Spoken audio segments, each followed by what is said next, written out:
Hello and welcome to this video, and I am very, very excited to have three absolute legends, but not normal legends, legends from the Emerald Beyond.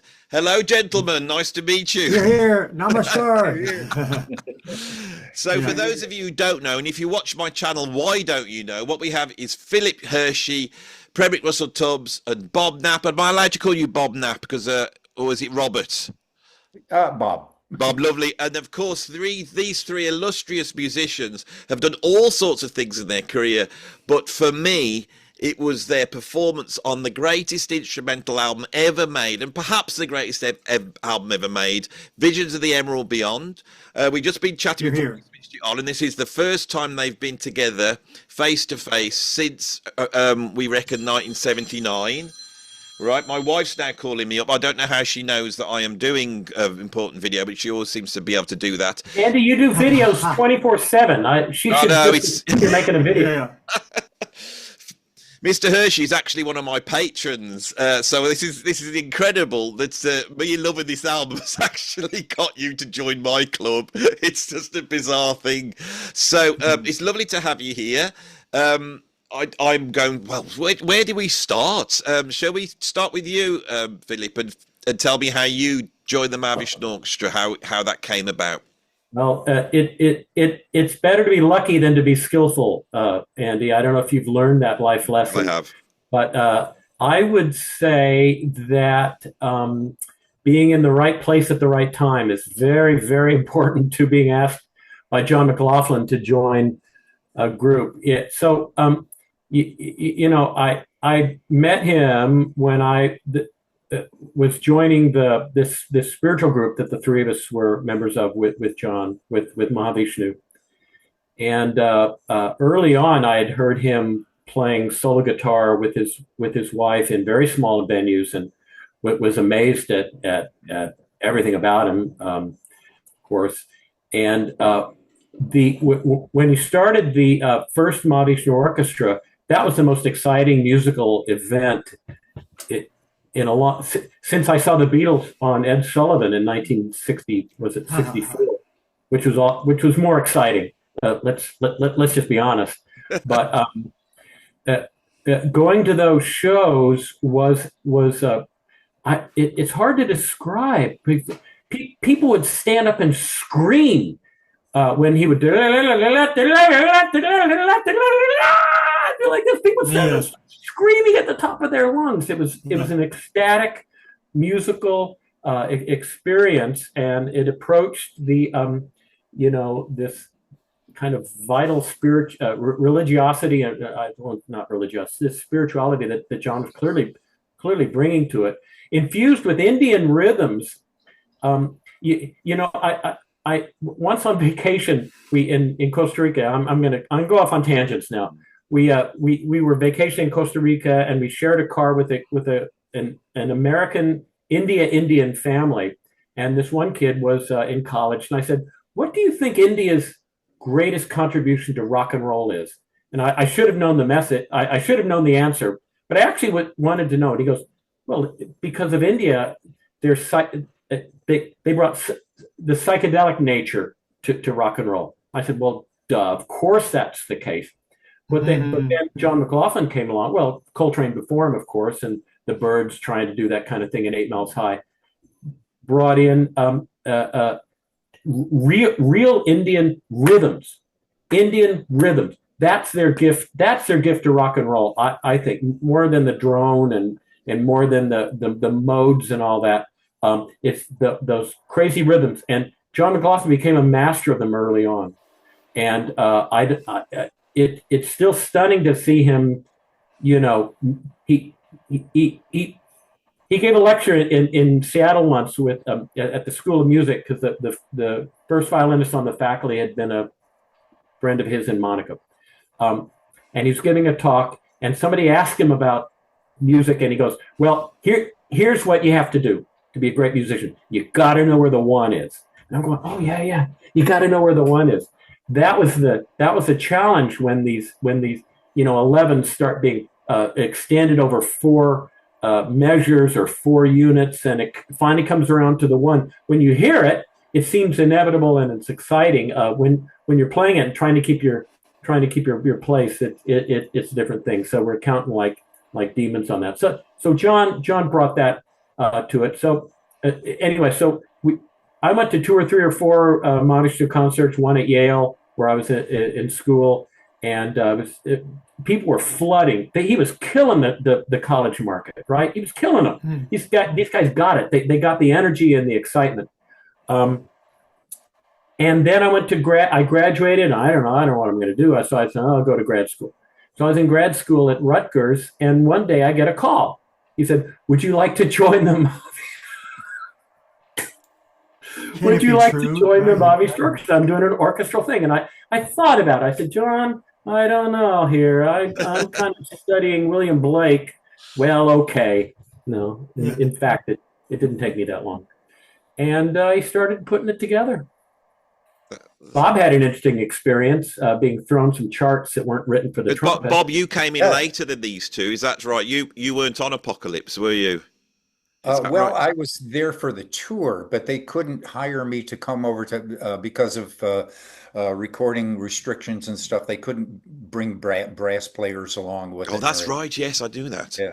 So it's like, okay, he contacted me in early January, I guess it was, and he said, "Oh, I got a phone call from Narada." I was living up in Canada and working with bands up there, R&B bands and stuff, and he said, "Bob, I'd like you to talk with John McLaughlin," and I'm going like, "This is the John McLaughlin," and hello, Bob. Yeah, go like, yes, sir. So he's going like, well, Nardi tells me that you are, or Michael tells me that you are a very fine musician. We would like you to come down and play with us with the new version of the Mahavishnu Orchestra. We're going to be going to London very soon here and recording an album, and then we're going to take that sort of a version and take it on the road with us, So it's like, okay, I can't afford to buy a ticket down there, but to fly there yet. And they, oh, no, we'll give you a ticket. And I said, what do you want me to do? And he says, well, basically, to play just the music of the symphony, the Royal Symphony Orchestra. And I was like, okay, I'll see what I can do. And he says, oh, by the way, do you play flute? And I said, well, I took a flute class when I was in college, so yeah, I do play it a little bit. And he says, oh, great. Could you bring a flute along? And I go, okay. So, so I don't know, a few days later or something, I got a ticket, and flew down to New York. They put me up in one of the big hotels down in Manhattan. And the next day we were supposed to meet at Studio Instrument Rentals, so I took a cab over there. It was only 2 blocks, but I didn't know how far that's my hotel because I didn't know the street addresses and all that stuff. So I got in there and, eventually came up and got introduced to everybody, and Phil and Jean-Luc and Mahavishnu and Steve Kindler and, Frankovich. Steve Frankovich, of course, So they get ready to do a rehearsal, and all of a sudden, Steve Frankovich has the trumpet book, and he opens it up, and they give me the trombone book, And I said, this is trombone music, you realize. And he says, oh, do you play trombone? And I said, well, not at the moment, but I suppose. And he said, okay, well, just do the best you can. And so I had to mentally, transpose the music up a step and everything, except that some of the notes weren't even on my instrument, and I was trying to play flugelhorn to, match the sound of maybe a trombone or something like that. And, and I opened up the book, and there's this thing, there's 1108 over 11/4 time, in bass clef, and so I have to transpose. Do you have a problem with that? What? And what's the problem? And I've only got Jean-Luc Ponty and John McLaughlin and the Fab Five, Ralph Armstrong and all that sort of stuff sitting around there looking at me because they've already been practicing this stuff for a week or two before I showed up, So now I'm looking at this going like, oh my God, now they, and then Bob, is there a problem? And I said, oh no, what an E double sharp is, okay, that would be like an F sharp, okay. No, I think I got it, and they have that whole thing.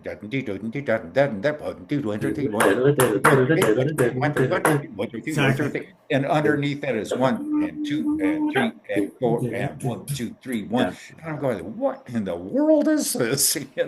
So I was a little freaked out, Hey, Bob, remind me, you went to high school with Narada. Is that true? Yeah. Well, no, I went to college with him. I was in college. Oh. He had just graduated from high school, and we started playing together in a band that was so remarkable. It was called Avatar. And so we were writing songs together and playing together, and he and I hit the road together with another band, that went out to California, and we split up, and then we got together and went to Boston together, and then we drove all the way to San Francisco because we could play with Bobby Keys, and a band he was putting together. It was like, okay, so we went out there, and I ended up going with a band to Canada. He went down to Miami and started playing with Jocko and all those guys, and then that's when yeah. he hooked up with Jocko in Florida. I know he brought him to New York. Right. Yeah. And while we were living in New York, he brought Jocko up. And so he was living in our house with us, over there in Hollis, Queens, Right. And, right. I'd go down the basement with him and jam with him, but I couldn't hardly hear myself because they were so loud, But it was just like, okay, well, I got Jocko Pastorius and Narada, and we're all jamming together, Okay. Pretty good. So it's like, okay, take it from there, And it eventually Narada he was playing with Weather Report, and they were doing the album Black Market, and Slim Johnson was leaving as bass player, and Narada said, "Do you know this Jocko Pastorius?" And I think the story that I heard was he said I'd heard him before, so he flew him out there, and the rest is history. Once they heard Jocko, it was like, okay, Cannonball or whatever that was, and then Black Market, of course, one of my favorite tunes, and so it was. That's how I ended up kind of living with all those guys there. One day I got a knock on the door, and I go in up, there's 4 or 5 guys there, and say, "Hi, we're from Earth, Wind, and Fire. Is Narada here?" Oh, sure, come on, guys. Earth, Wind, and Fire happens all the time. Come on in. So it was a wild time. It was just, I don't know what to say. Premik, how did you get the gig then, and what was your first sort of contact with the Mahavishnu? All right. Going back in time, turning the clock way back. I was temporarily a student at Berklee College of Music. That's where I heard John McLaughlin for the first time on record with the album Devotion. This tune called Marbles, said, who is this guy completely rocking out like this? Fast forward a couple of years later, someone shows me an album that looked like a very, very strange cover. 2 guys dressed in white, Carlos Santana and Mahavishnu, an album called Love, Devotion, and Surrender. Flip the back cover. There's a strange short guru looking fellow with his arm around both of these guys. I said, what is this? I hear the music. I said, "Oh my God!" As they break into a Love Supreme, I said, "I want to know more about this."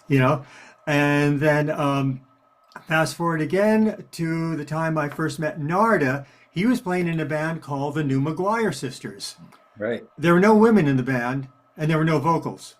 It was just a play on words with a fusion band, and Ralph Armstrong was in the band. They were living outside in sort of a farm, like on this dirt road in Canaan, Connecticut. And Phil, guys, do you remember the guitarist Stan Samoli, who was in the center? Really wonderful guitarist. I don't know what became of him. He introduced me to Narada. I went out there, played a bit, ended up joining the band, which went absolutely nowhere. They apparently had some interest from Columbia, but completely fizzled. Ralph Armstrong's mom called and says, "You better get yourself a proper job, young man. This band is living on a farm doing absolutely nothing." And then next thing you know, Narada joins the Sri Chinmoy Center, moves out, joins a band called Jatra. And I sort of like tag along behind him. I joined Jatra, and then eventually come face to face with John McLaughlin. and I have dreams, like night dreams of being in the band. I actually got the number to call him and said, "Oh, sorry, Russell, we have a bit of high overhead right now. It wouldn't really be the right time." Then I moved to Miami, almost moved to Miami, to join a band with Stan or form something. While I'm down there, Narda calls and said, Russell, John needs a saxophonist for this new album called Visions of the Emerald Beyond. Might you be available? And which reminds me kind of the Miles Davis story when he hired I think Daryl Jones, and Daryl said, "Oh yeah, Miles, yeah. I'm in the West Coast, but I can be there in about 4 or 5 days." And Miles said, "What you gonna do? Walk?" And so in other words, I had to be on a plane the next day, to New York, and recorded on the album. It was an extraordinary experience to see this whole thing in process. But I made one terrible error, is that we were on a break and just having fun jamming around. Just for the heck of it, I put 2 horns in my mouth and do a little David Hextall Smith 2-horn thing. And John said, "Stop. I want you to do that on stage." I say, "What?" Yes. It's a joke. I wasn't even in the band yet. Yeah, like Then I get that, I get that fateful call from him. I say, "All right, Russell, I think we can have another crazy person in the band.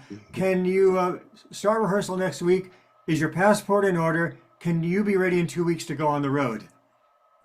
And so I love the fact that it was the Dick Hextall Smith trick that got you the gig, because of course John played with him throughout the 60s. Oh right. Yeah, and he's Right. John played on Jack Bruce's album, the one where he's eating with the dogs in front of his car, and Dick Hextall Smith plays 2 saxophones. There's actually records of Dick Hextall Smith doing that, so that's really interesting that he spotted that. So what I really want to do on this video, there's been a lot spoken about Apocalypse. There's so many stories. I could tell the story of Apocalypse. Vision of the Emerald Beyond, which is a better album, and Apocalypse is amazing, but Visions is even better. I don't really know that much about the sessions, how it came about. So, and some of you guys, it sounded like you were all coming together for the actual album. Is that correct? Which album? Apocalypse? No, Visions of the Emerald Beyond. Vision. Yeah, that was done in New York. Yeah. So Electric you all played together when you came together to do that album? Yes. Yeah, I was actually the last kid in the band, because these guys were already in the band as of Apocalypse, I believe, and but I was just brought in for Visions as a session player, not in the band yet, until I got that call a couple of weeks later after the sessions. But then, Premik, you did the Jeff Beck tour. Yes, and the Europe tour prior to that. Yes. Okay. So let's try and. What I would be interested in is that you arrive in the studio. Do you know the tunes? Have you played any of the tunes, or is this all new? All new for me. All new. So it was John McLaughlin bringing in charts. Yeah. Yes. And so how did that go? Could you explain like the early sessions for the album? Were you all in the room at the same time? Were you all playing together? No. No. They was being layered down. No, we had rhythm. We already had the rhythm tracks, I think, right? I think so. I think so. Yeah. This is with, obviously we haven't mentioned Gail Moran, so she's on keyboards as well. So Sure. What do you think went down first? Was it like guitar, bass, drums, or were they just put down as a sort of band tracks? That's what I recall. Bob, do you remember? Or Premik, do you remember? I don't remember that well, because I think Bob and I connected first, and Bob says, "Oh, you got to check out this music. There's a really cool Count Basie type part, like where you do like and the horns come in, and Bob, I remember you telling me about that. Oh, you're going to enjoy these parts so much. And then, so I think Bob and I recorded together. I think the strings had already been recorded maybe by that time. Yeah, probably. Yeah. Yeah. I always put the horns on last, but by the way, so. They make So the when most mistakes. That's how I have to do it. So when you as came in with the basic tracks down, were you there for any of the sessions? Can you remember any of the tracks going down, especially things like on my way home to Earth? You know, the final track, which I find it very interesting because it sounds like it's basically Do you have this book, Andy? Do you have I've got this? it. Yes, yeah. Okay. All right. Yeah, and then it's like it's really funny when you look at those charts because there's a story that I think it might have been Jan Hammer was friends with John Abercrombie, and when he first joined the Mahavishnu, he took the charts back to John Abercrombie. He said, "Have you seen these? They're quite difficult." And John Abercrombie says, "I do not understand those whatsoever." You know, it's and this is what I find. There's so much that's alien about this music, and of course, the original Mahavishnu Orchestra, they had a chance to develop it. You know, in that John had sat down with Billy Cobham and just jammed that out with him, and then the band members had come in, and then they bust open the world with what they're doing, and then that band's over it, and then suddenly you guys have got to come in and play in 17/16 and work your way around these strange tempos as well. Some of the way I remember I was having lunch at he and his wife had a restaurant, and I was there. Eating. I forget the context, but he stopped by and said, "So this tune we're doing, it's got this rhythm that goes diddle diddle diddle diddle diddle diddle diddle diddle." I'd never heard that rhythm before. I was trying to keep from blowing my cool there and said, he says it's 11, 3, 3, 2, and 3. Diddle diddle diddle diddle diddle diddle diddle, and then it goes to 11/4. Da da da. What's the other one? Whatever the other one was. And it's like being thrown into a calculus class, and you really don't know what's happening. But it makes sense after a while. And now 3-3-2-3 seems I'm quite comfortable with it. How about you, Premik? Wow. Well, fortunately, I think, General, wouldn't you agree, Bob, that the horn parts in Visions weren't generally all that hard? I think the string players, had more notey challenges. Yeah. Oh yeah. So to me, it was big fun. Yeah. I remember that Premik, you and I were usually sitting down in the front, looking through the window at the actual recording area in the Electric Ladyland studio, and we were just eating pizza kind of all day long until they say, "Okay, horns, let's go." And so we walk in. It takes us like 2 takes, because they want to make 1 take and everything, and then they do the second one. And I said, "Well, maybe we put a shake on this, da da yeah, kind of a exactly sort of shake, And we say, "Okay," so we did that, and he says, "Okay, that's great. Okay, you guys have first take-itis." But in a good way. And that was pretty much it, and then he asked me if I would do a flute solo in Earthship, and I'm going like, okay, I don't know what I'm going to do, but I'll just make something up, That was really lovely. And he said, "Well, can you give it a little bit more space in between, the phrasing on that?" And I said, cool. Okay. So I tried to put some, spacing and stuff. And then I put a melody that I remembered was from a Gerald Finzi album called Dies Natalis. And it says, "How like an angel came I down." And so I played that part of the melody at the top of the thing, and, went on, and John said, "Perfect. That's exactly what I want." And that was the end of it. Which means you're a great musician, because great musicians steal. Yeah. Like good musicians borrow, great musicians steal, right? Yes. I paid tribute to Gerald Finzi. There you go. Fantastic. Well, I will question you about the idea of stealing, because, of course, this is the album where Jean-Luc Ponty got upset because of his improvised violin solo that went down as a John McLaughlin composition. Now, I've interviewed Jean-Luc, and he seemed totally relaxed and all happy about it now.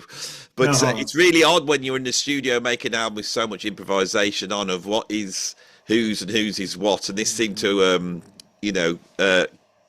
it seemed to blight the Mahavishnu Orchestra. I think definitely the first one went down with that. What was it like for you guys who were soloists? Were you like wishing that you could get more soloing in the band? Because it seemed to me that there was a division between one lot of musicians sat there reading parts and playing it, And you know, Stephen Kindler gets a solo, he gets a cadenza on there, but obviously he went on to the Jan Hammer's group and did all this incredible soloing. So, but was that a bit of a tension in the band? Well, if I may Steve, interject, you want to go first, Phil?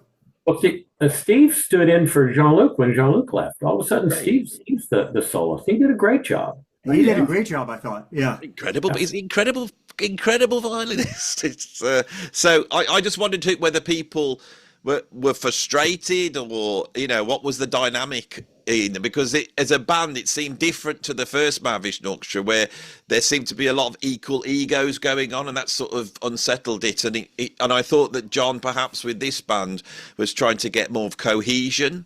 Is that right? Between the players? well, when John invited me to be in the band, he was actually very, very gracious in the way that he said, well, Russell, I just want to let you know that you'll be primarily playing parts. There won't be a lot of room for soloing, but we'll squeeze a couple in here and there.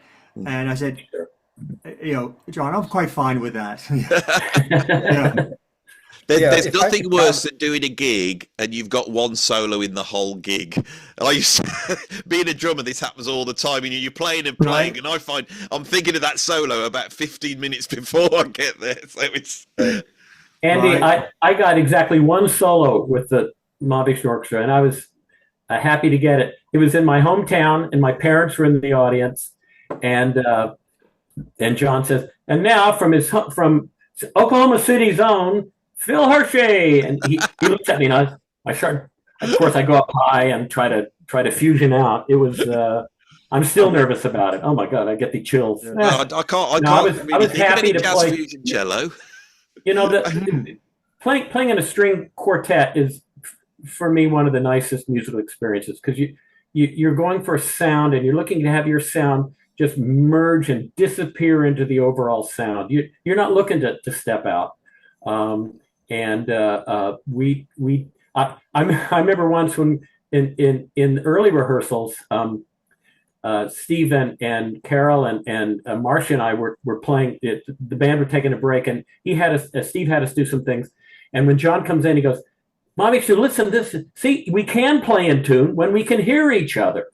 And he goes, "Yeah, fine, thanks, folks." Yeah.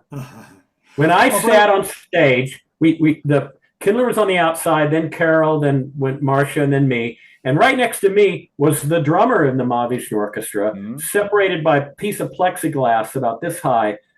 It was the loudest thing I'd ever. I mean, it was unbelievable. I would jam my in pin against the bone of my skull over there to get some sort of semblance of the pitch, because this was before in-ear monitors. I don't know if did we have floor monitors? I mean, it was just so loud on stage. It was just absurdly loud.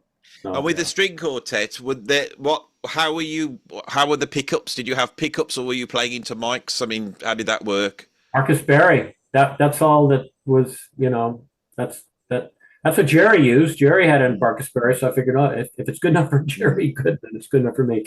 I met him once. He came to our gig in Chicago, and I was suitably impressed just to be in the room with him. To me, he's the ultimate rock and roll violinist. Jerry's incredible. I mean, there's a certain sound there which I don't think anyone's quite got on the violin. It's like he's brutal and he's fiery. Totally. I'm still trying to get his mix of. Go ahead. Yeah, we were talking about Jean-Luc Ponty before, and may I share a quick story about how Phil and I were occasional rascals while on the road, and they backstage they had all kinds of little percussion toys.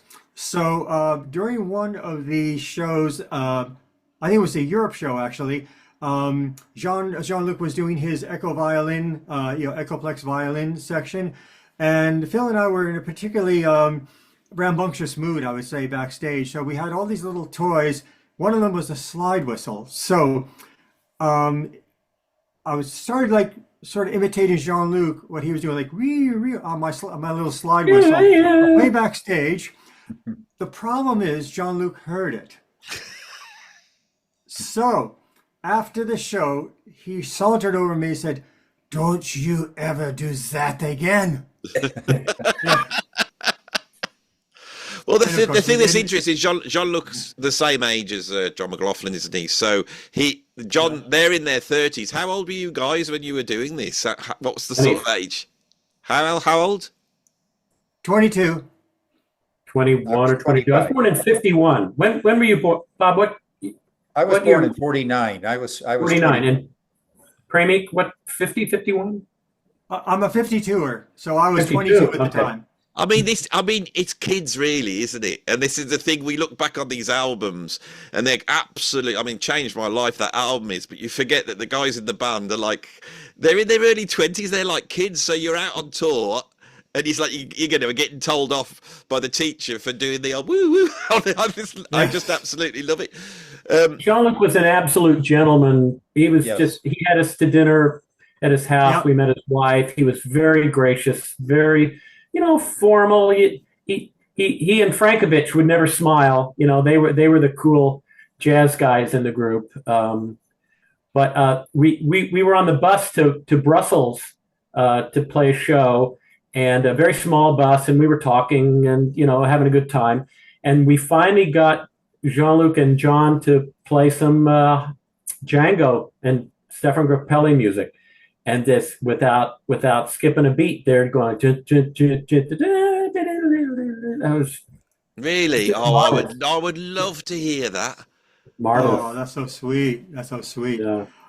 John was a real father figure I found on the road. He was always go around sometimes to person on tour to make sure everyone was cool and happy, not unsettled about anything. Absolute sweetheart on the road from my experience. Absolutely. Yeah, Right. that was my experience. What I recall is that John never really gave us direction when it came to solos. In fact, on the albums, you don't hear any horn solos or anything like that. It was only when we went on the road that John would look over at you and say, "Bob, take a solo," and stuff. And I remember Russell and I were sitting around, we were warming up and getting ready, and I said, "Okay, let's find the note," which means okay. Exactly. That's our immortal quote. See where we go, Yeah. And Yeah. John had told us early on that he wanted us to use electronic pickups on our mouthpieces. So I got a Barkus Berry made for my trumpets and stuff, my flute. And then Ralph said, "Yeah, he wants you to use a fuzz wah pedal." I go, "I have no idea how to use electronics with a trumpet or anything like that."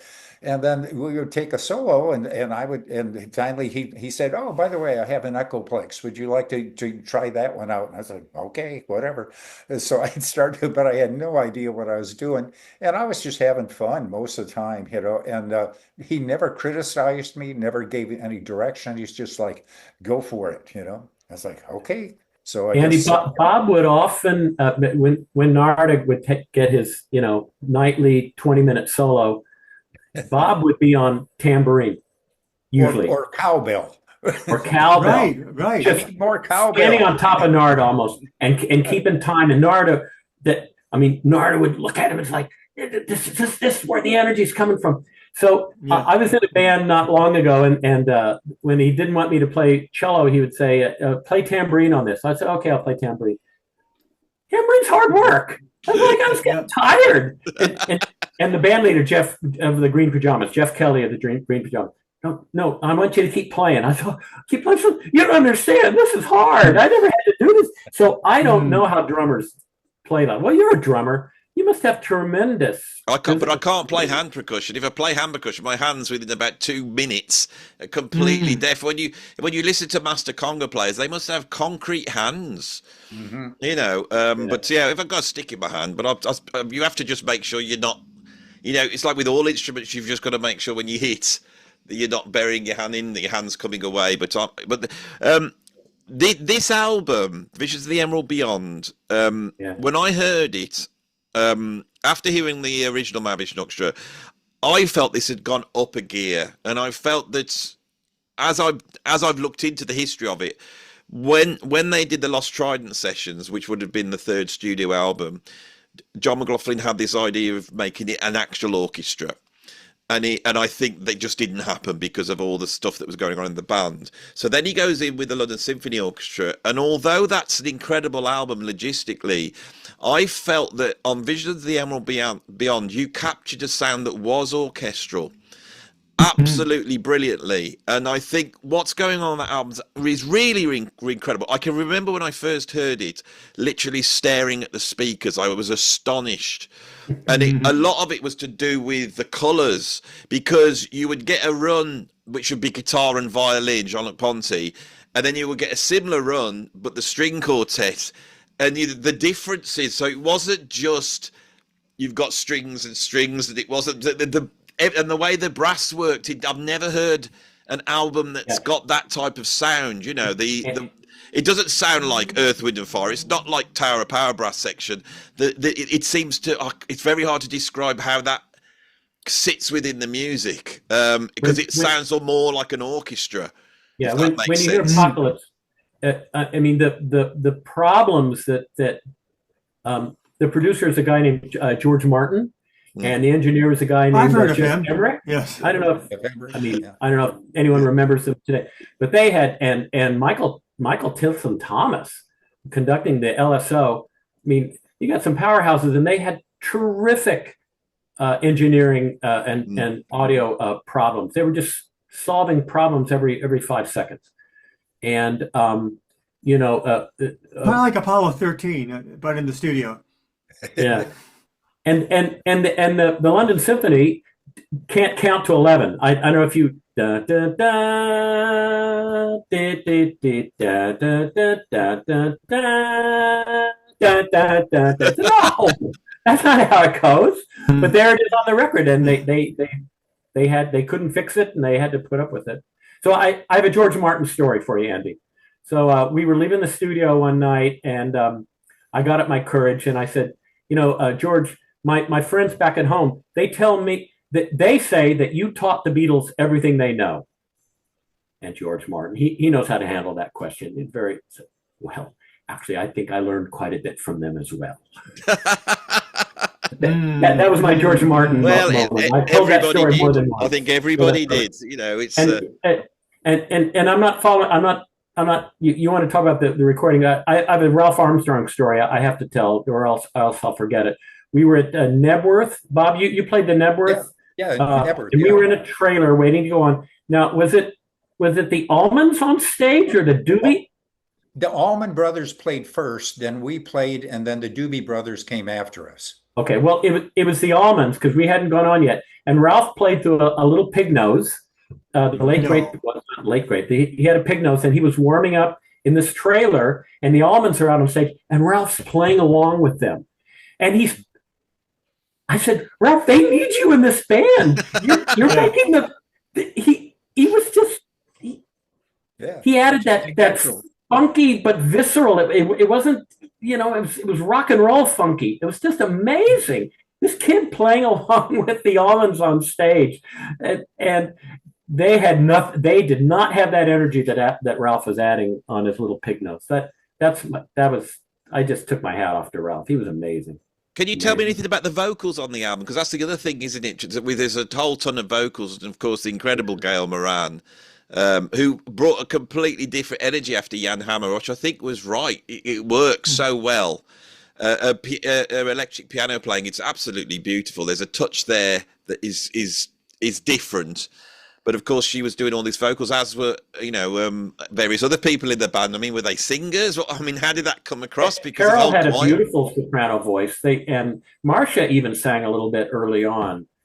They did some 3-part. Blessed are the. They did that as a trio, I think. Bob, right? Yeah. Yep. And we added in vocals as well. We all sang. We could carry a melody, but not going to be lead singers. that blessed is a pure heart line. When you watch the Montreux video, Gail's really, you could see us laughing because of the count of trying to do these vocal harmonies whilst this band at the same time are just it's like exploding across the bar line. It's an incredible thing, and she's just, you can see this little smile on her face like this, trying to hold on for dear life. No, but Gail in particular, but also Carol, John wanted a more of a feminized, a terrible word, to bring in the mother power. And I think they did that in a beautiful way, Yeah. What other Hey, what Phil, other high Phil, may I quality? ask you a question? Yeah. May I Yeah. ask you a question? Why do you think Gail left the band? I actually don't know because when we did the American tour, suddenly there was no keyboard player.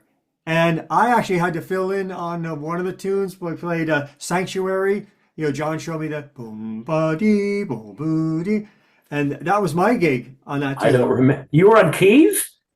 Yes, Yeah. Oh my. they had a Yeah. little Wurlitzer piano on the stage for whoever had So you're assigned to asking me play it. why Gail left. Well, maybe Andy can answer it.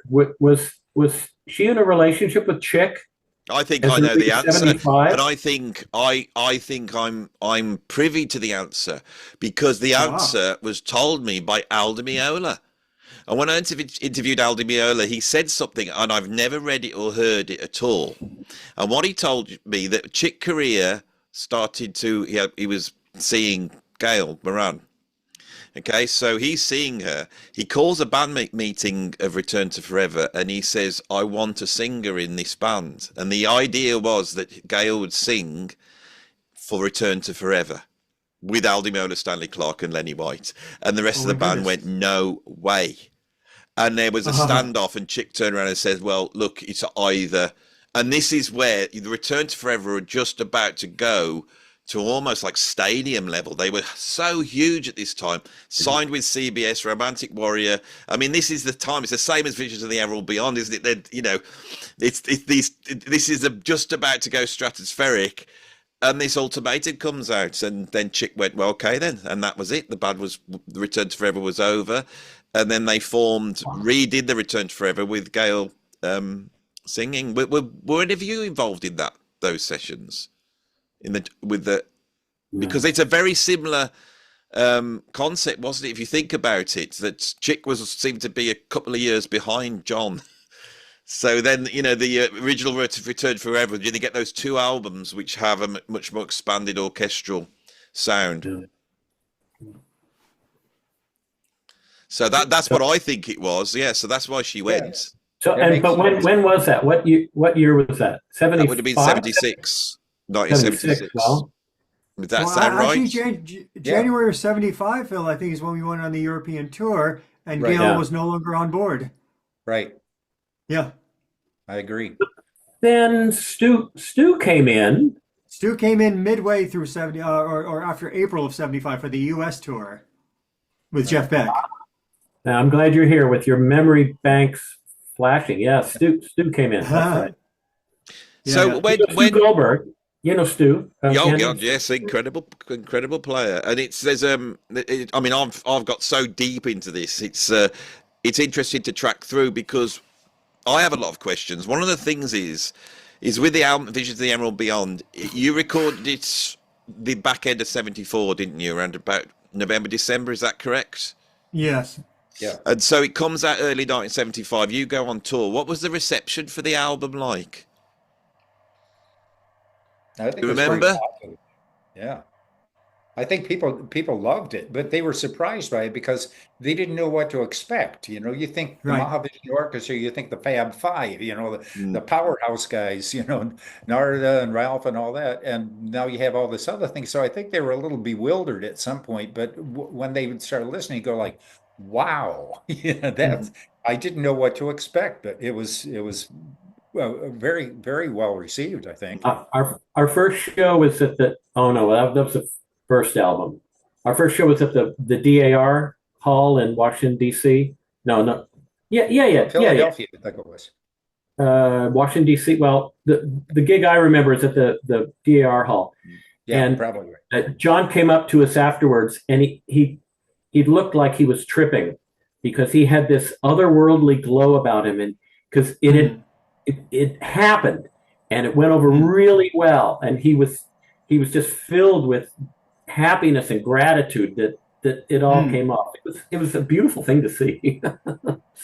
He wasn't cold about it at all. He knew it was a bit of a risk. Can you tell me a little bit about the spiritual aspects of this music? Because I've always felt that John McLaughlin, had an idea with the Mavish Orchestra that went beyond let's just form a band and we can go out and do some gigs and solo. I think he was trying to transmit something to the people.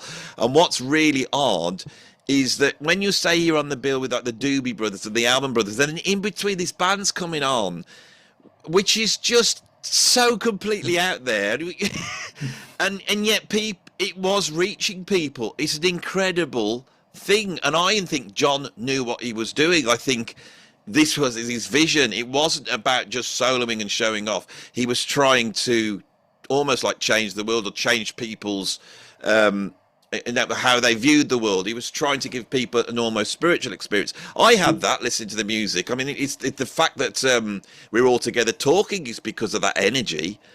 You know, it's really odd that I picked up on it here in the UK a few years later in the early 80s, and it changed me deeply. So were you aware of this aspect of the band? Was it spoken about, or what? From my experience, I'd never been in a band where they started off by, having a minute of silence, and he would announce that, we want to give out the highest that we are to the highest view. And so we would be quiet for a minute, and then, he would start off with his guitar thing, and we just felt that energy from your heart going out to the audience. And something happened in the meantime between when it went out from us and when it was received, that we got that feedback, and it was just this energy cycle that kept building and was incredible. I think that was my remembrance. Yeah, John took the spirituality very, very seriously, and of course, I met him by coming to the Sri Chinmoy meditations. That's how we first came face to face, and I actually sort of crashed the party because I wasn't a disciple yet, but I started playing in a disciple band called Jatra after Nard had been in it. That's where John heard me for the first time, because I played at some of the meditation events. And I think remember Omar Mesa, you guys? Sure. He was the leader of Jatra, and John went up to him after and says, that sax player, yeah, keep him, And so that was sort of at the meditation meeting, it was actually our very, very first connection. And then it just blossomed musically. Omar gave you his blessing, did he? Omar Mesa was a member of Mandrill out of New York City. Hey, could you tell me a little bit about what Sri Chinmoy was like and what he brought to the band? What was there a direction from him? Because obviously he names this band, and this is a part of this story that that must be part of the explanation of how this band could exist, in the sort of mainstream music industry. The extraordinary thing was there was never a disciple band that was really commercially successful, but yet this band, the Second Mahavishnu Orchestra, was basically comprised of half disciples. We had Jean, Narda, Bob, Phil, me. I think we got it covered. 5 out of the 10 or whatever it was. So it was half Sri Chinmoy devotees, which is like unheard of. Yeah. Oh, Carol Shive. Right. I think that makes 6. Holy mackerel. Yeah, amazing. Can you tell me a little bit about what Sri Chinmoy was like? He's a fascinating figure. Obviously, I've been reading about him, reading that poetry. It's all been a part of my life for like over 40 years. What was it like as a person? That's so cool. Wow. Who wants to go first? I was like technically in the center for like 48 years, I would say. That's a pretty good track record. I came around in like June, and actually Narda is the one who, again, not only did he drag me into Mahavishnu Orchestra, he dragged me to my first Sri Chinmoy meditation. Says, man, you got to check out the guru. You got to check him out, man. When I was playing in the band up in the farm in Connecticut, I said, I don't know. And he says, well, listen, Ali Akbar Khan is going to be performing, and he's going to be performing. I said, I'm going. And that was the bait. Narda held the carrot out in front of me. Awesome Indian musicians. I think maybe Zakir was playing tablas possibly. I said, all right, I'm going there. And I had the experience. I think they would call it, what's a good term? Shakti part, where I just got blasted, not just by the music, but by the spiritual energy in the room. That was my first, door opening. And I said to myself, well, I might not join this group actually, but man, what I felt tonight, I've never felt anywhere else, to be quite honest. Yeah.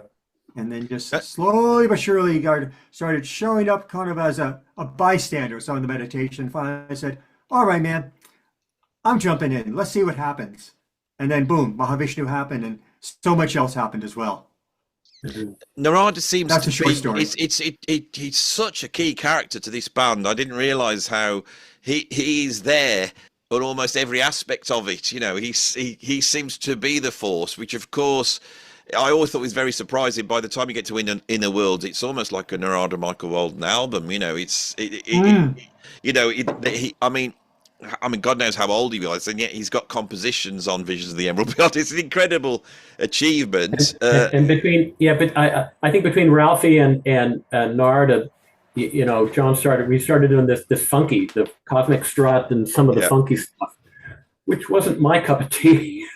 I always wanted to do You Know, and Birds of Fire. I wanted to do those. We never did a single tune from the first group.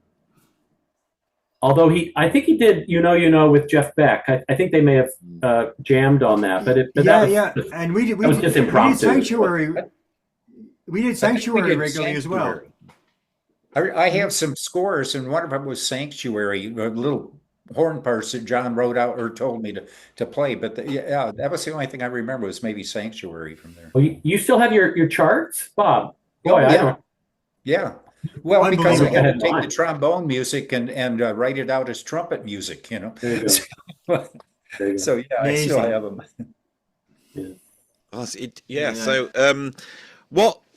what happened with the decision to then let everybody go and it just go down to the quartet? How did that happen? Were you expecting that, or was it just out of the blue? Oh man, I was not expecting that. He took me to dinner at his restaurant. Thank you very much. He was lovely about it.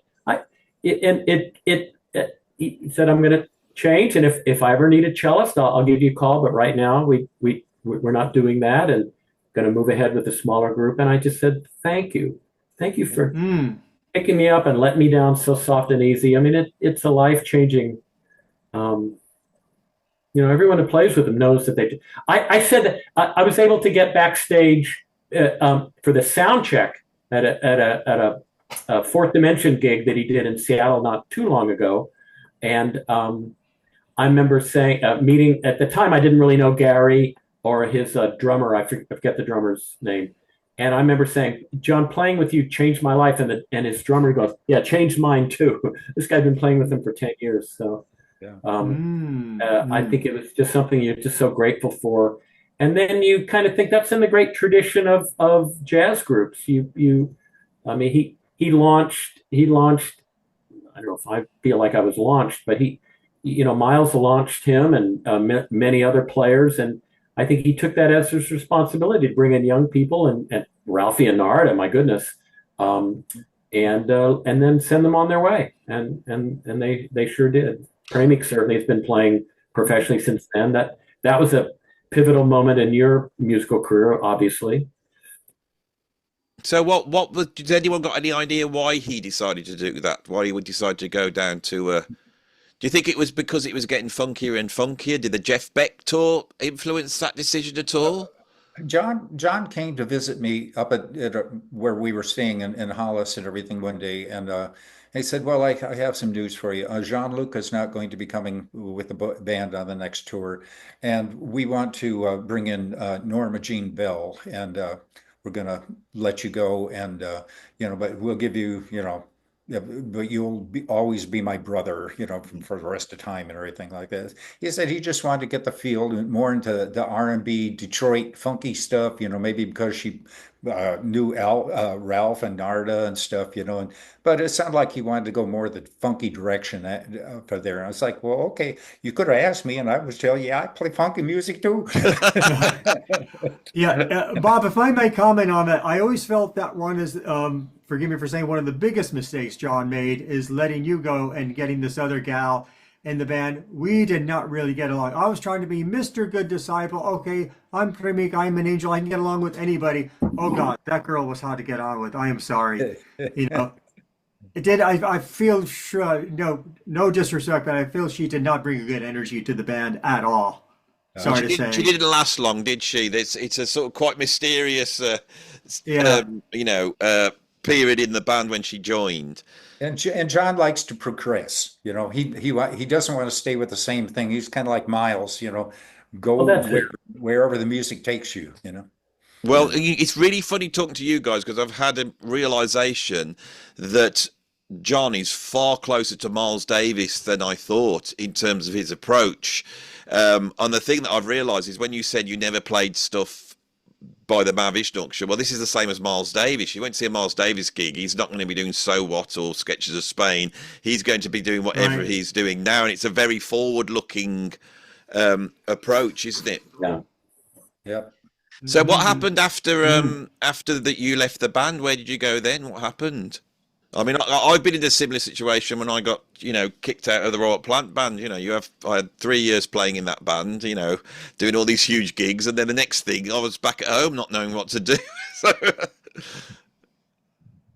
Well, let me see.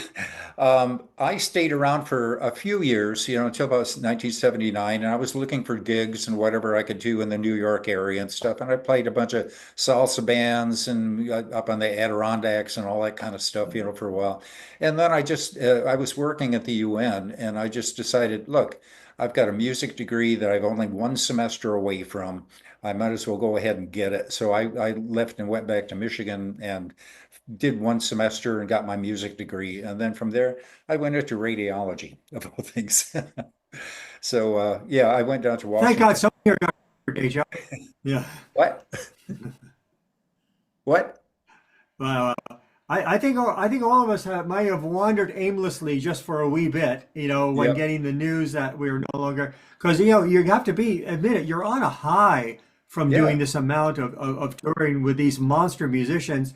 And when basically the rug is pulled out from under you, maybe in the nice way, but still it's pulled out from under you. Oh my God, what do I do now? What do I do now? Yeah. Yep. Yeah. Where do I go I from think Phil and here? I Any both- band I'm going to play with is not going to be as good as the one I just came Bob, from. Bob, you auditioned for Stevie. Yeah, I played with Stevie Wonder for a couple of weeks, and he decided that he wanted to have a different type of musician. So he hired a guy that was from that fantasy orchestra, that Louis Kahn played with. It was Fania All Stars. Fania All Stars. Oh, Yeah, they're so he great. got the Ray Maldonado from the Fania All Stars and everything, and it was like, well, hey, I got to play with Michael Cimbello and and all the great musicians and stuff, with him. So for a couple of weeks, and he was basically, nah, I'm going to use somebody else for the concert down in Washington. It's like, okay, Oh boy, good Andy, time. the happiest I've ever seen Bob was when he dragged. We didn't have to drag me. We were on tour somewhere, In Belgium. Brussels or someplace, and we went to see Tower of Power. Oh Tower of my Power. God, that was. Now I see Bob Knapp with that. That's the middle of his target right there. Knock Yep. stuff out. Woo. Yeah. I still remember that. You were so happy. I'm going Tower of Power. I don't know. Total vaccination. What did they do? I love that band. I'm heavily into the funk. I think this might be why I love the Mahavishnu so much, but I think Visions, as well as having all that stuff in it, it's the funkiness I love. What about you, Philip? What did you do after you were Well, I had coffee with Paul Winter, and I was desperate to play with Paul Winter, and that didn't work out. I rehearsed for a while with a guy who was building a career. I think he's faded from memory now. He's Bill Graham's nephew and a monster Eastern European piano player. No, Philip, this is going to be too weird. Zabel. I know who you're talking about. Herman I know who Zabel. you're talking about. Yeah. Zabel. Mighty Herman Zabel. Do you know what happened? Do you know about that on my channel? I have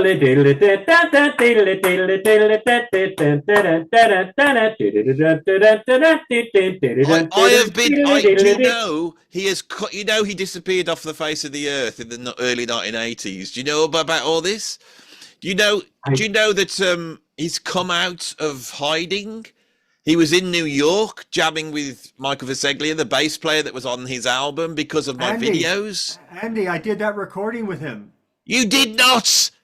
Yes, Really? I did, sir. Yeah. And it was completely almost like a Bitches Brew session gone haywire. Herman came up. Apparently, he had come to New York. He inherited a bunch of money. He says, I'm going to make an album. I'm going to get back to the piano, which he maybe hadn't touched in 40 years. And locked himself. You were at that session last year? Yes, you were there? Yes. Wow. It was wacky. It was quite wacky. Yeah. A whole room full of phenomenal players on their individual. Who was there? Who was in the room? Because obviously Michael Viseglia was on bass. I know this. Right. You're going to have to go to Michael for the other names because my memory banks don't work well with brand new names of who I hadn't seen before or since. What's going to happen with these recordings? Are we going to hear them? I mean, I'm still wondering. I check with Michael every now and then. I say, oh, yeah, so and so is mixing the stuff. I think we have some salvageable things from that. But there was tremendous amount of uncertainty, chaos. We had to sort of create our own grooves because Herman would just sit at the piano kind of staring into space and just play some out there free stuff. And we had to try and make something cohesive out of it. Wow. And it was out there. It was very, very out there. I hate when I go into this realm on my videos, but I have to again. What is going on? That this is all connected. I don't understand what is going on. You know, when Bob says about you sending out this message from your heart through the music, what is actually going on? Because I can't. You can't. I can't even put it into words. All these strange connections that I just can't explain it. Yeah, I think we have to put on our pyramid hats. That's the answer. Well, I think it's not random. It's not like the 1 zillion coincidence.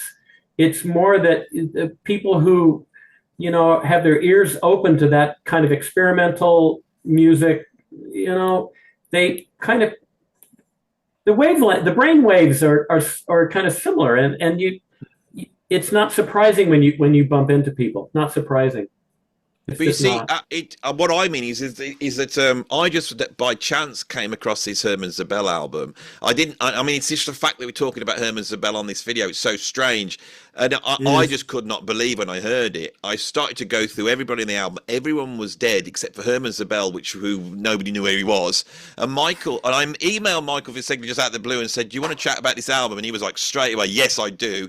He came on, explained it all. I'm also friends with the guy that reissued the CD. So once I did the video, the CDs started to sell. And now I'm doing this. And this session is because of... my channel. It's because I was chatting about her. He saw the video and he phoned up Michael, and then Premik, you're at the session. I can't get my head around it. It's so bizarre. Yeah. I know what Philip means. There is a connection to the music, but I don't just think it's because you like it. I think there seems to be something greater than that, and I can't really put it into words. I find it really difficult. The more I've done this channel, the more this has happened to me. The universe works in mysterious ways. Yeah, I think you have to give out something for it to come back in a certain way. Yes, you got that right. That's what I think. Exactly. So, this has been a fascinating conversation. I cannot go, Premik, without you telling me a little bit about the Swing of Delight sessions. Oh, okay. But before that, since we're still on John's subject, may I just show you all a very sweet little picture. That's when me and the missus visited John and Ina this past summer in Monaco, and it was just a joyful time we spent together. Late afternoon, early evening. We were doing a little travel through France, and Margie and John had become like pen pals. I just couldn't believe it. She reached out, he reached back. They started conversing. We had just a fabulous. He wined and dined us at this gorgeous restaurant along the French Riviera, like you would not believe. A very, very sweet time. He's So Andy. John is, I think, one of the few people who were successful enough to be able to do anything he wanted, and he did. He didn't stick with a formula. He kept changing. no. He wanted to. People would ask him, "So, John, who do you listen to? Who do you listen to?" And he goes, "Miles and Coltrane, Coltrane and Miles, Miles and Coltrane." He wouldn't admit to liking anybody. It was just later I found out he played with Geordie Fame and the Blue Flames, and he's coming up from the scene. But he really just was so. That was part of his spiritual quest. Was you keep finding new ways to express the inexpressible and to give people an uplifting experience. I really see it that way. So. John's importance in that area is not being discussed enough, and I still haven't interviewed him on the channel. And I've sent out the messages as much as I possibly can. So I know he will be on the channel at one point. This is going to happen because wonderful. I don't want to talk to him about the Mahavishnu. I want to talk to him because I'm not really that spiritual a person. It's actually in the last few years doing this channel that I realized that when people talk about meditation and the spiritual aspects, I realized I'd give my whole life out to music. Felt it very I've spent my whole life teaching and trying to get it into kids' heads, the power of music, and then as soon as I start the channel, it seems to have gone out and brought a whole bunch of people together. Well, that's John McLaughlin. To me, totally, because I needed that music when I was 16 years old and I was in a bad place. And what it described to me when I heard John's music, it described how I felt, and it was positive and negative. It expressed the angst that I had, whatever it was at that age, but it also seemed to be moving upwards. Does that make sense? And so, absolutely. I really feel that doing these interviews it's I want people to see how this works, if you see what I mean, and how it brings people together, if that makes any sense. Sure. Absolutely. Yeah, no, you're a real facilitator. You're doing a wonderful job of bringing these different people together. So you wanted to ask a little bit about Swinging to Light. That in itself is an extraordinary experience. Like John, I met Carlos through the center, through the Sri Chinmoy Center, and the guru had us put a little band together. It was called Sri Chinmoy Rainbow. He had us dressed in these purple outfits. It's hilarious. And we had the guys like Louis Kahn on violin, a couple of guys on other guitars, and we just had fun playing to the center. He had us play at the New York Marathon, right, on a flatbed truck at the finish of the New York Marathon, just jamming away, and that was that. But prior to that was one of those beautiful things. I had been let go of Mahavishnu Orchestra. It was still 1975. There was an event called the Planetary Celebration. It took place at Nassau Coliseum. The Mahavishnu Orchestra Quartet, James Taylor, Pete Seeger, a few others, and Carlos was invited, so he put together a pickup band. And out of the blue, I was working this horrible job at the basement of the UN, this place called the U.S. Committee for UNICEF. Phil, remember that? I think we were counting Christmas cards or something. Yes. Yeah, along Counting with the other Christmas cards. welfare cases. Yeah. Along with the 20 other welfare cases, right? So the phone rings, and the supervisor, Joe, says, Tubbs, it's for you. Says, hey, this is Satyavan Joe Shepley. Are you available to play with me and Carlos tonight at the Nassau Coliseum? Wow. Lord have mercy. And that's where Carlos and I first connected, first came together. I have an 8x10 black and white upstairs of that night. Fast forward to 1978, he gives another surprise call, asked me to go on the road with him.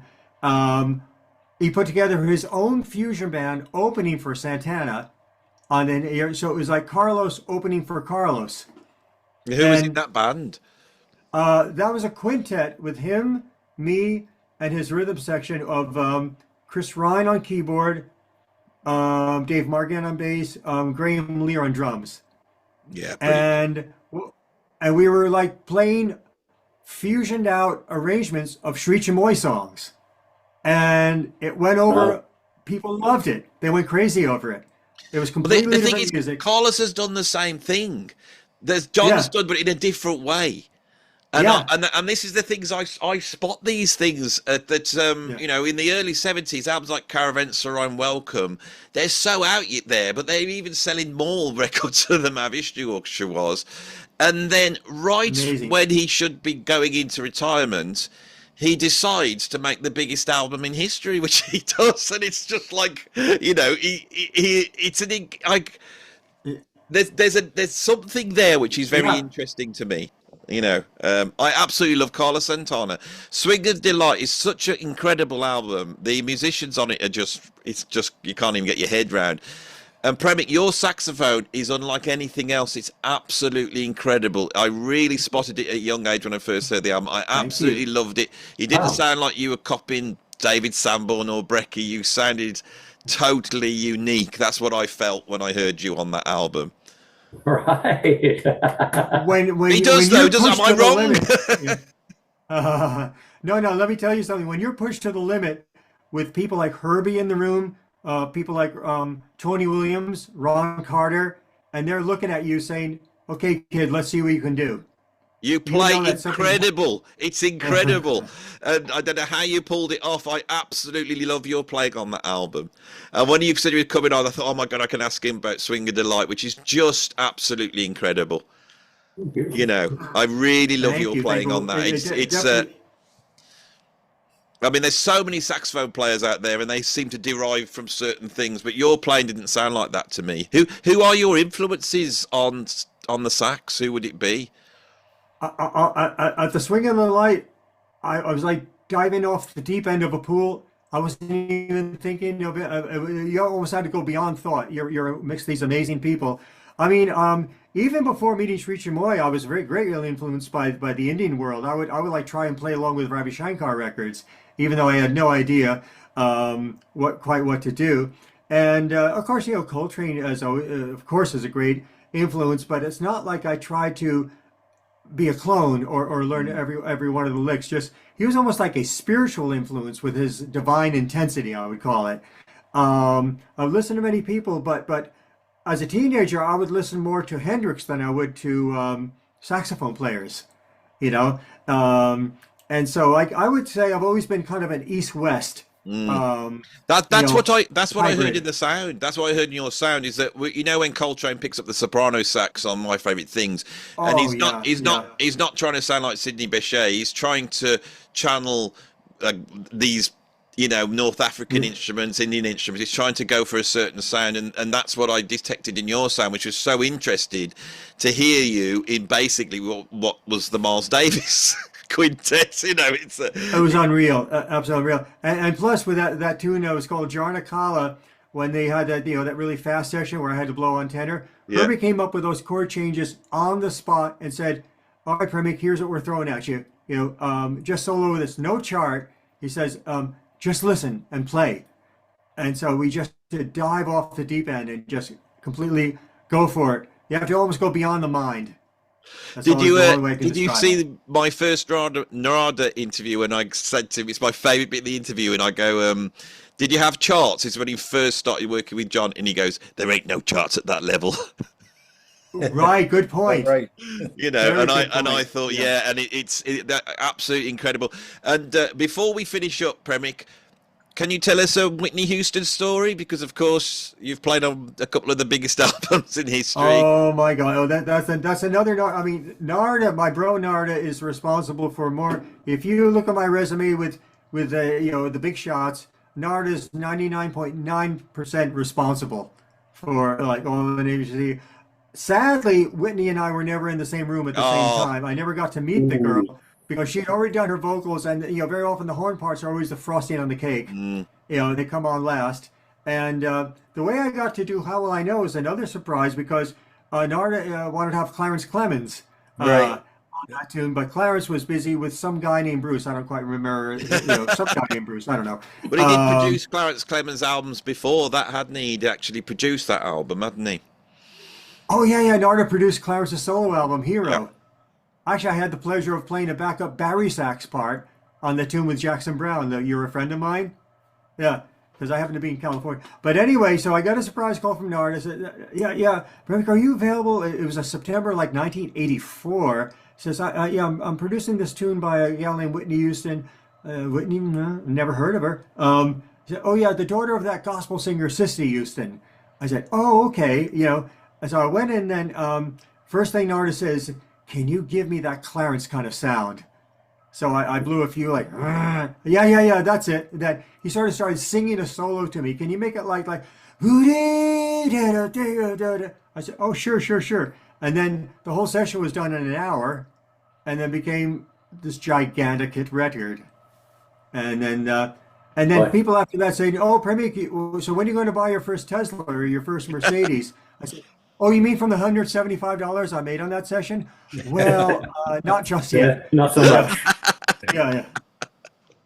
So anyway, it's special time.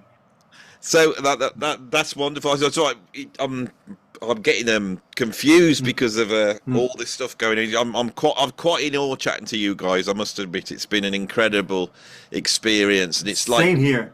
It feels like finishing a circle. Like I can't explain it. And I was going to say something then, and I've forgotten. But you put me off there.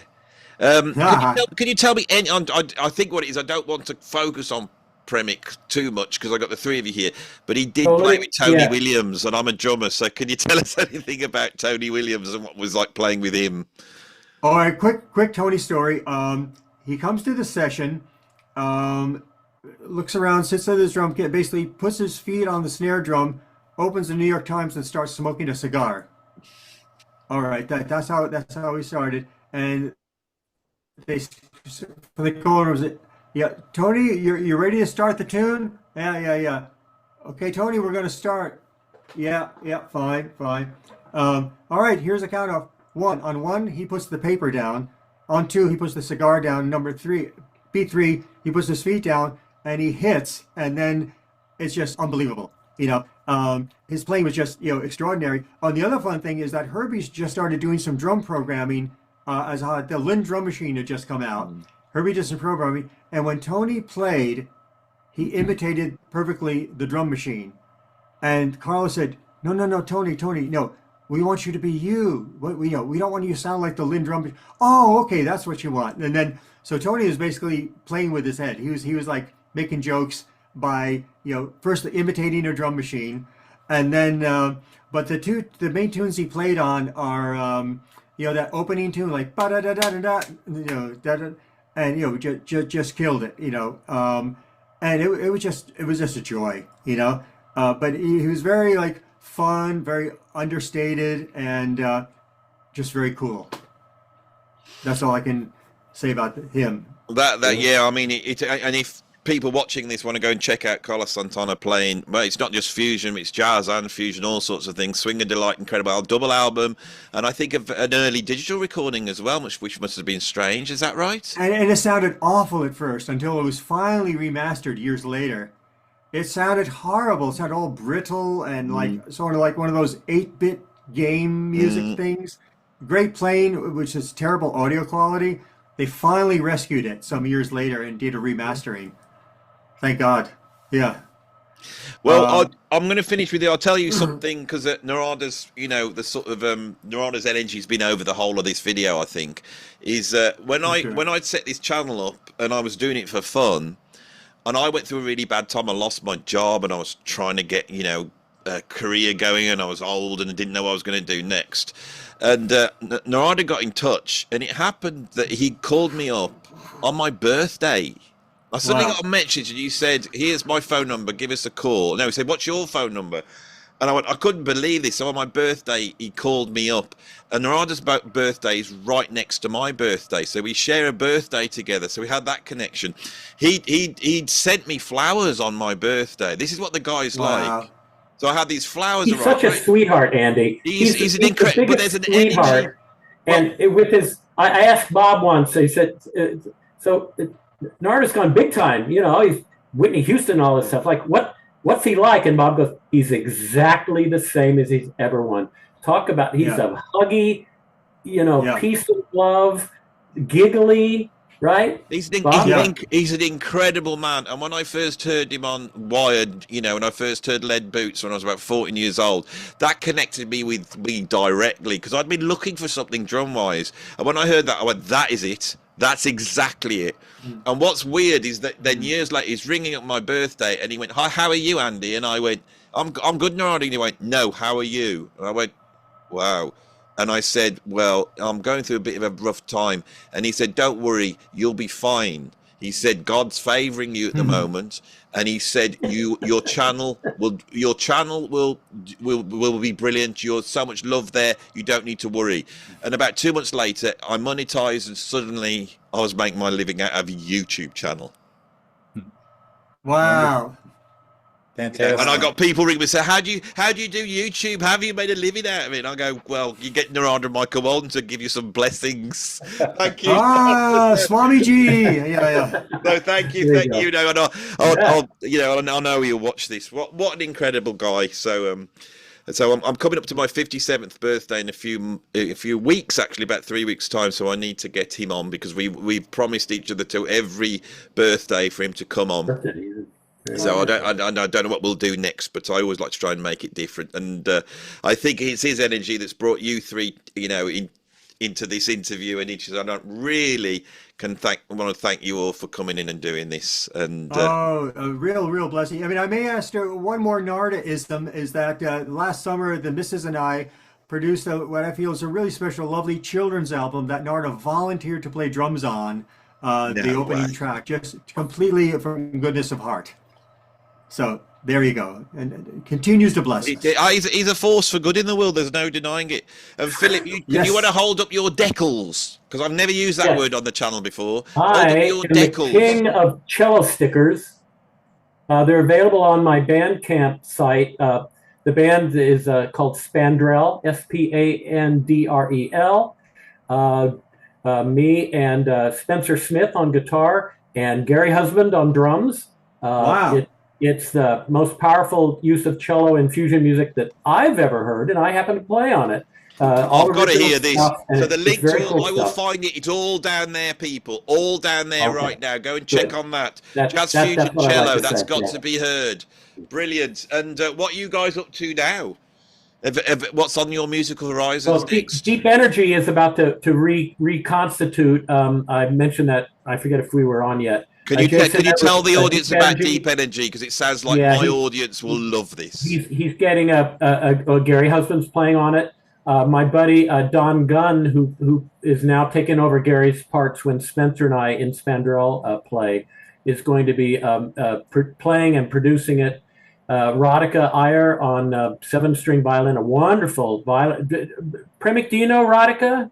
You must know. No, you gifted me with her book, which is phenomenal. I use it all the time. Brilliant stuff.